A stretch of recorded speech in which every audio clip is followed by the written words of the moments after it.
Hey guys, Assalamualaikum. Welcome back to my channel Lilia Pictures.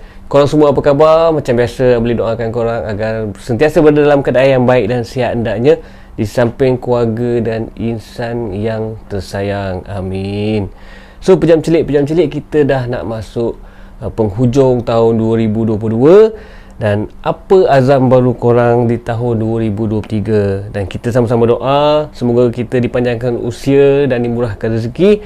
InsyaAllah kita akan jumpa lagi di tahun 2023 nanti. Dan bagi korang yang baru tersinggah di channel Lilia Pictures ni, Abli harapkan korang dapat support channel Abli ni dengan menekan butang subscribe, share dan like konten-konten yang ada di channel Lilia Pictures. Ok guys, kali ni Abli nak share dengan korang sebuah kisah mistik dan seram yang pernah berlaku satu ketika dahulu di awal tahun 70-an di sebuah kampung di Chenor, Pahang. So kisah apakah itu guys? Tanpa membuang masa, let me jump into the story.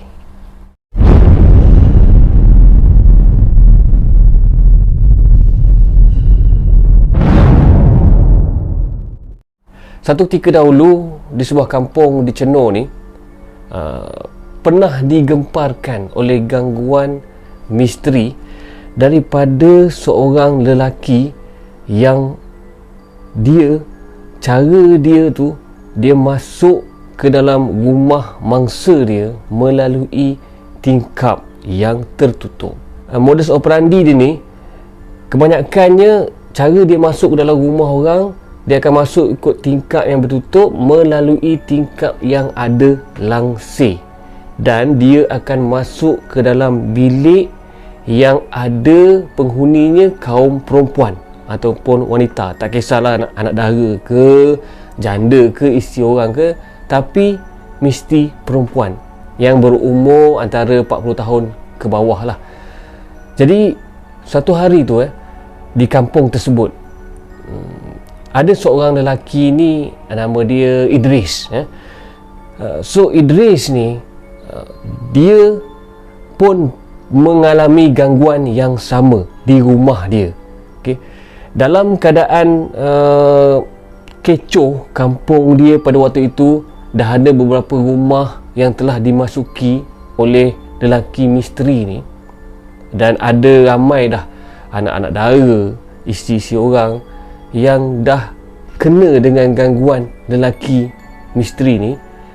Satu hari tibalah masa nak dijadikan cerita, rumah Idris ni pula yang dimasuki oleh lelaki misteri ni. Jadi pada satu malam tu, waktu Idris ni keluar rumah, dia pergi join geng-geng yang mengawal kampung masa tu, sebabkan dah kecoh gangguan tu. So Idris ni tak ada di rumah. Pada malam tersebut, rumah Idris pula telah dimasuki oleh lelaki misteri tersebut. Dan waktu tu isteri Idris tengah lena tidur di katil dia. Jadi pada malam rumah Idris ni dimasuki oleh lelaki misteri tersebut, cara dia lebih kurang jam 12 lebih macam tu, tengah isteri Idris ni lena dan nyenyak tidur, lelaki tersebut telah masuk melalui tingkap bilik Idris melalui belakang langsir, dan sedangkan pada waktu itu tingkap tersebut tertutup rapat dan dikunci dari dalam. Selepas dia masuk ke dalam bilik, dia menanggalkan semua pakaian isteri Idris di atas katil pada waktu itu, dan isteri Idris sikit pun tak sedar apa yang berlaku. Selepas dia menanggalkan kesemua pakaian isteri Idris, dia baring di sebelah isteri Idris di atas katil tu dan tidur bersama isteri Idris.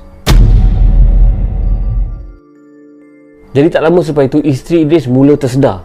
Bila dia tersedar guys, dia terkejut sebab ada lelaki di sebelah dia, dan dia sedar yang lelaki itu bukanlah suami dia Idris. Jadi pada masa tu, isteri Idris ni dia nak menjerit sebab ketakutan, dan bila dia tengok badan dia tak ada sehelai pakaian pun pada waktu itu. Tapi alangkah terkejutnya, mulut dia terkunci dan kaki tangan dia pun tak boleh nak bergerak pada waktu itu. Dia hanya dapat melihat lelaki misteri tersebut hanya memandang dan tersenyum ke arah dia sambil bangun dengan bersahaja tanpa memakai sebarang pakaian pun, dan dia keluar ikut tingkap di belakang lansir yang terkunci tersebut.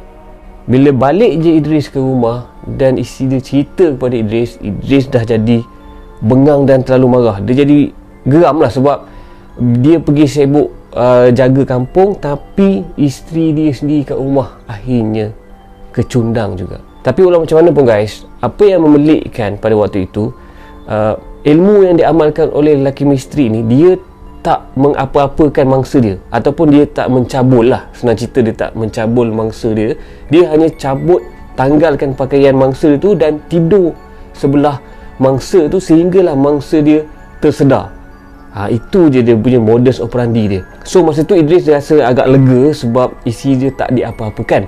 Cuma dia rasa macam diri dia ni dayus lah sebab dia tak dapat nak jaga isteri dia. Jadi satu hari tu, dalam tempoh dia orang ni berkawal jaga kampung, ketua kampung ni dia nak beritahu polis lah, pihak polis Cuma masa tu orang kampung ni dan beberapa orang yang pandai, yang tahu ilmu batin ni dinasihatkan tak perlulah beritahu polis. Dia orang nak cuba settlekan sendiri. Sebab apa? Kalau beritahu polis pun no point. Dia orang kata kalau polis ni dia perlukan bukti yang sahih, yang nampak dengan mata kasar kan. So benda-benda yang melibatkan hal gaib ni nanti polis tak akan layan lah, ibaratnya macam tu. Jadi ketua kampung ni bagi tahulah kepada penghulu mukim pula masa tu. Bila dia pergi beritahu penghulu mukim pun marah. Dia kata kenapa nak kecoh-kecohkan hal yang belum pasti ni kan. Cuba settlekan sendiri dulu. Macam tu. So bila dah penghulu pun tak nak layan, jadi ketua kampung ni panggil semua orang kampung ni, termasuklah Idris tadi yang dah menjadi mangsa juga. Dia orang berbincang macam mana lagi cara dia nak kekang ataupun nak tewaskan ilmu hitam lelaki misteri ni. Jadi dalam sewaktu dia orang bermesyuarat tu, berbincang tu, datanglah seorang yang pandai ni dari kampung tu jugalah, Pak Anjang ni. Pak Anjang ni dia kata dia akan cuba bantu. Jadi dia telah sediakan tangkal daripada ayat-ayat Al-Quran yang berkaitan, dia bagi kepada setiap penduduk kampung tangkal tu. Dan dia kata pakai tangkal ni setiap kali waktu nak tidur malam. So selepas Pak Anjang bagi tangkal tu kepada setiap penduduk kampung tu, jadi penduduk kampung ni rasa lega lah.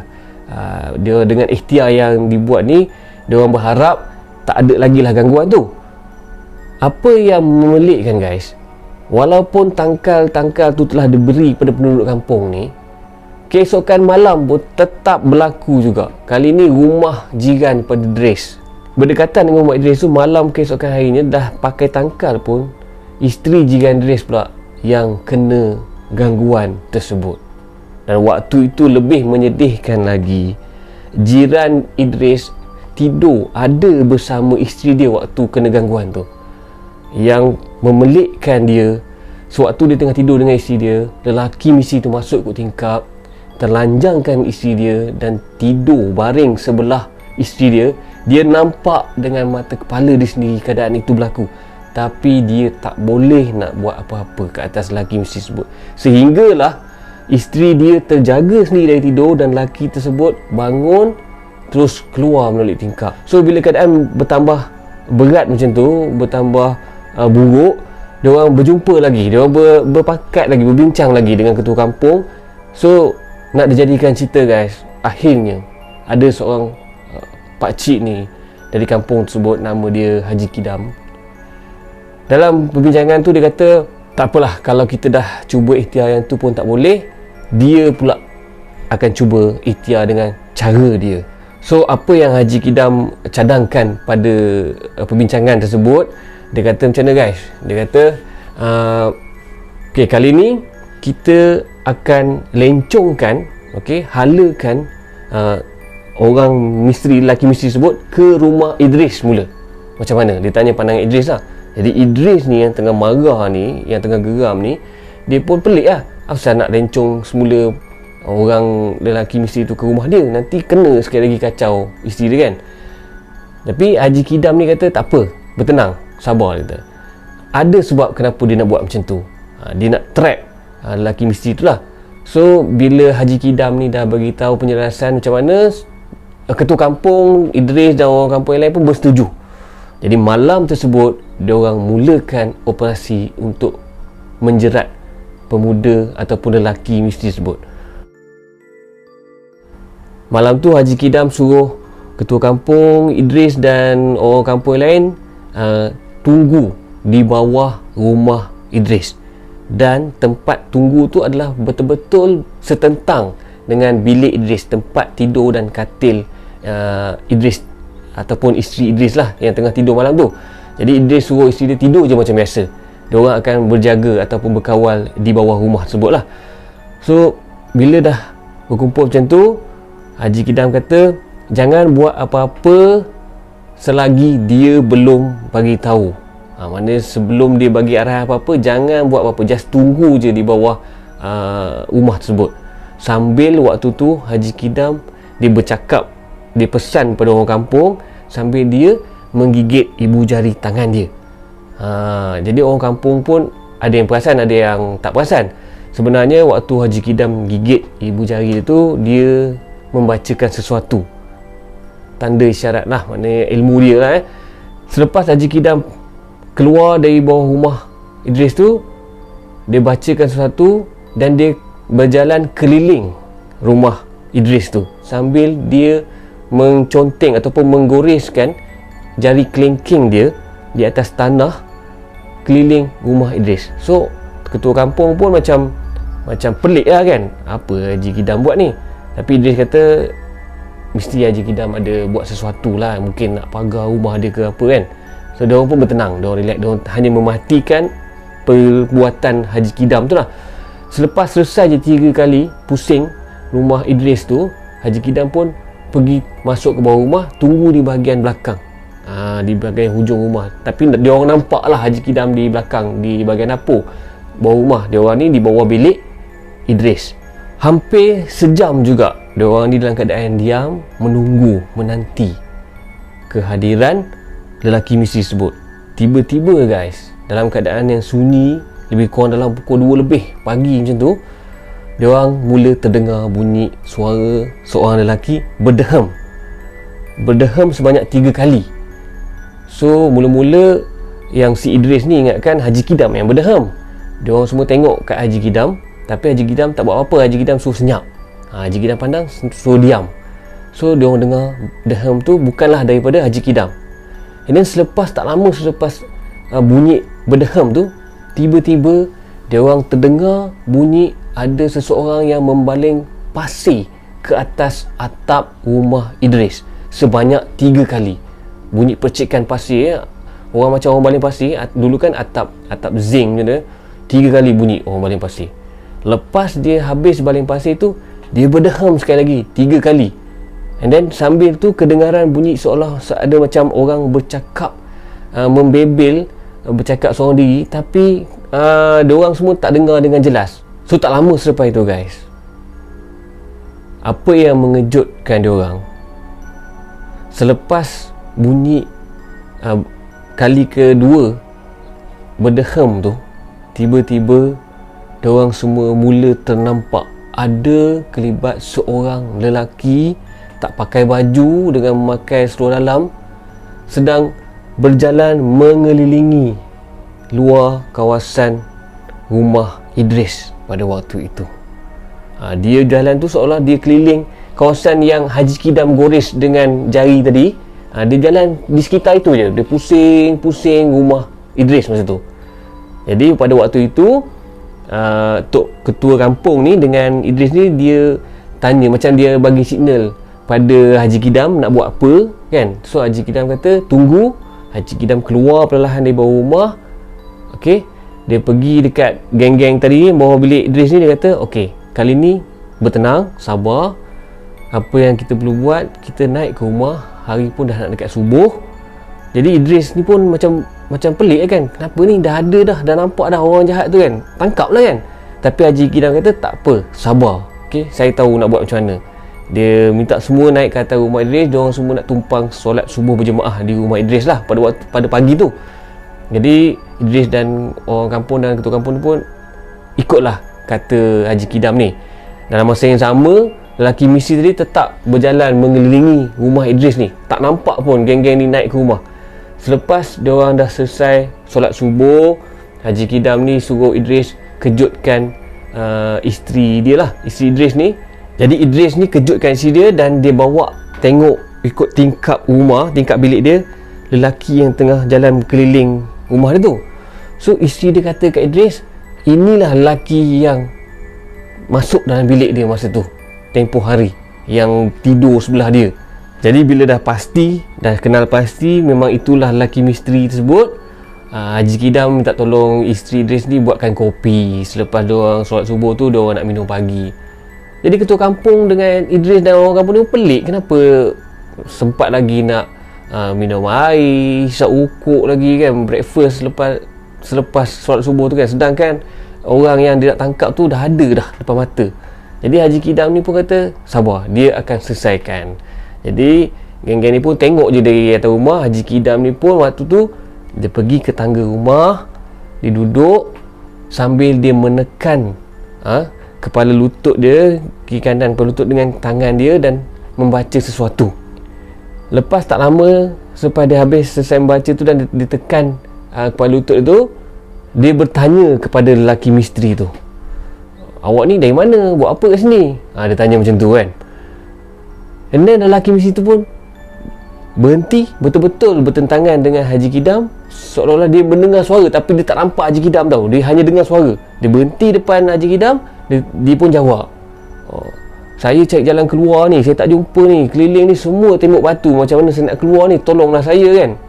And then Haji Kidam pun tersenyum. Dia kata, awak nak buat apa kat sini?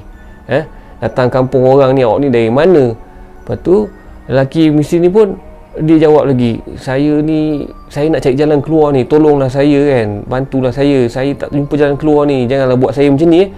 And then apa yang Haji Kidam buat sekali lagi, dia tekan sekali lagi pada lutut dia dengan tangan dia sambil dia terkumat kamit membaca sesuatu. Lepas tu dia cakap sekali lagi dengan pemuda tu, awak ni dari mana sebenarnya, siapa awak ni? And then apa yang mengejutkan, barulah pemuda misteri tu, lelaki misteri tu nampak Haji Kidam ni di atas tangga tengah duduk dan memandang ke arah dia. Masa dia dah nampak Haji Kidam tu, keadaan lelaki misteri ni, pemuda misteri ni, dia jadi cuak tau. Dia jadi macam nervous, takut sebab dia sebenarnya dah kena tangkap, dah terperangkap dengan Haji Kidam ni. So dia minta maaf, dia merayu, dia janji tak buat lagi. Bila Haji Kidam tanya dia dari mana datang ke kampung ni, buat apa kan, dia cerita dia dari kampung tak jauh dari sini, kampung seberang. Dia datang sini sebab dia nak asah ilmu dia. Dia nak buat apa yang amalan tok guru dia suruh buat. So Haji Kidam kata tak apalah, kalau macam tu naiklah ke rumah dulu, minum kopi dulu, sembang-sembang dulu kan. Masa tu Idris dan ketua kampung lagi pelik, kenapa Haji Kidam ni sampai nak ajak naik minum kan. Orang jahat tu kan, orang yang memang dah buat keburukan di kampung dia. Tapi masa tu Haji Kidam masih lagi relax, dia sabar, dia tenang. Dia kata tak apa, kita jangan marah dan kita jangan dendam, sebab syaitan suka kan bila seorang tu jadi marah dan dendam. Bila Haji Kidam ni cakap macam tu, barulah Idris dan orang kampung ni, ketua kampung ni faham. So dia ajak orang tu naik. Orang tu pun akur lah. Bila dia dah kena tangkap tu, dia ikut naik ke atas. Dia minum sambil isap okok, pucuk masa tu, bersembang. Yang si Idris ni geram je nak pukul je masa tu kan. Tapi Haji Kidam bagi signal sabar, relax. Barulah Haji Kidam suruh orang tu berjanji, jangan datang dah, jangan amalkan. Dia nasihat lah, kenapa amalkan ilmu syaitan ni. Okay? Sekuat-kuat mana pun ilmu syaitan ni, ilmu gaib ni, ada kelemahan dia, tetap ada kelemahan dia. Jadi bila Haji Kidam ni dia dah tarbiyah, dah ceramah, dia dah nasihat dekat lelaki misteri tadi. Lelaki misteri dah berjanji, dah bersumpah semua, dia lepaskan pemuda tu ataupun lelaki misteri tu keluar dari kampung tu. So selepas daripada kejadian tersebut, selepas daripada apa yang Haji Kidam buat tu, memang dah tak ada dah, lelaki misteri tu dah tak datang dah ke kampung dia, dah tak ganggu dah, dan tak ada dah kedengaran cerita-cerita yang berlaku benda yang sama di kampung lain. Mungkin lelaki tu betul-betul dah insaf lah. Sebab kalau ikutkan masa lelaki misteri tu bercerita pada Haji Kidam, dia kata amalan dia ni, syarat amalan dia ni, dia bukan memperkosa perempuan. Dia kena masuk melalui tingkap bilik yang ada langsir dan telanjangkan wanita dan tidur di sebelah wanita tu sehingga seorang wanita tu sedar daripada tidur. Dan guru dia suruh dia lakukan amalan tu selama 44 hari berturut-turut tanpa gagal. Barulah ilmu dia akan menjadi. So wallahualam, itulah kisah yang boleh nak share dengan korang. Peristiwa ataupun kisah misteri dan seram yang pernah berlaku di sebuah kampung di Cenor, Pahang satu ketika dahulu. So guys, setakat ini dahulu kisah seram yang boleh sharekan untuk korang kali ini. Sehingga kita berjumpa lagi di video-video yang akan datang di channel Lilia Pictures. Sehingga kita berjumpa lagi. Salam sayang dari Lilia Pictures. Assalamualaikum. Bye bye.